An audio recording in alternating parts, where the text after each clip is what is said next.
Gordon, the big engine, and Thomas the tank engine puffed buffer to buffer back home. It had been a busy day.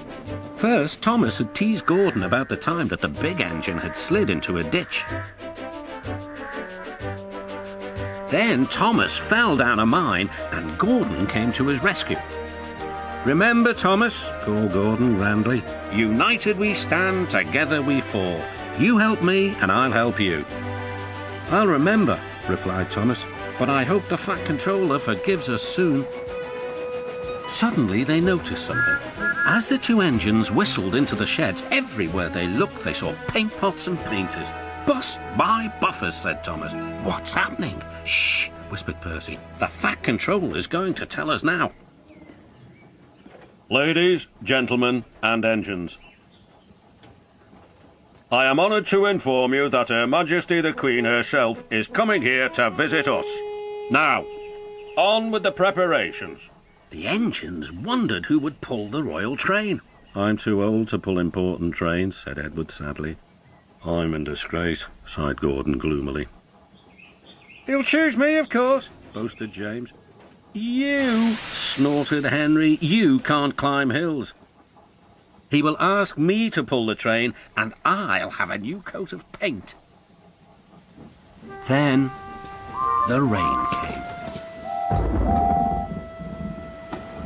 Henry's driver and fireman covered up their cab to keep dry. A painter was on the ladder above the line. Henry's smoke blew high into the air. The painter couldn't see. Both he and the paint pot fell all over Henry. Poor Henry. "Well, you're not a pretty picture," sneered the painter. The Fat Controller spoke next. "You look like an iced cake, Henry. That won't do for the royal train. I must make other arrangements."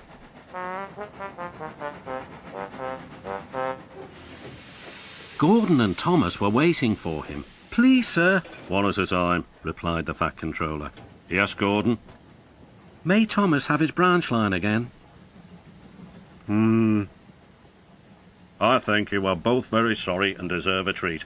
Edward will go in front to clear the line. Thomas will look after the coaches, and Gordon will pull the train." The great day came. All the engines worked hard, bringing people to the town.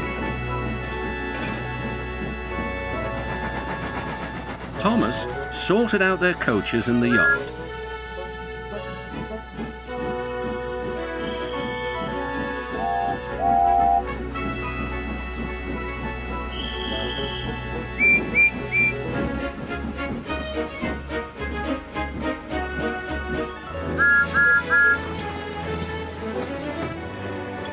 Edward steamed in.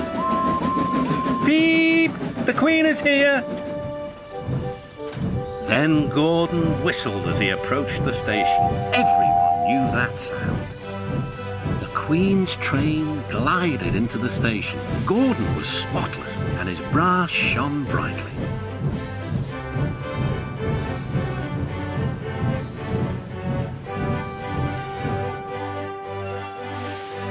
The Fat Controller stood to attention. "Welcome, Mum." The Queen thanked him for a splendid run and asked to see all the engines. "Beep, beep," whistled Toby and Percy. "Shh," hissed Henry and James. But Toby and Percy didn't care. "3 cheers for the Queen!" "Beep, beep," whistled the engines. When it was time to leave, the Queen spoke specially to Thomas, who fetched her coaches. Then to Edward, and finally to Gordon, who took her away. No engines ever felt prouder than those on the Fat Controller's railway.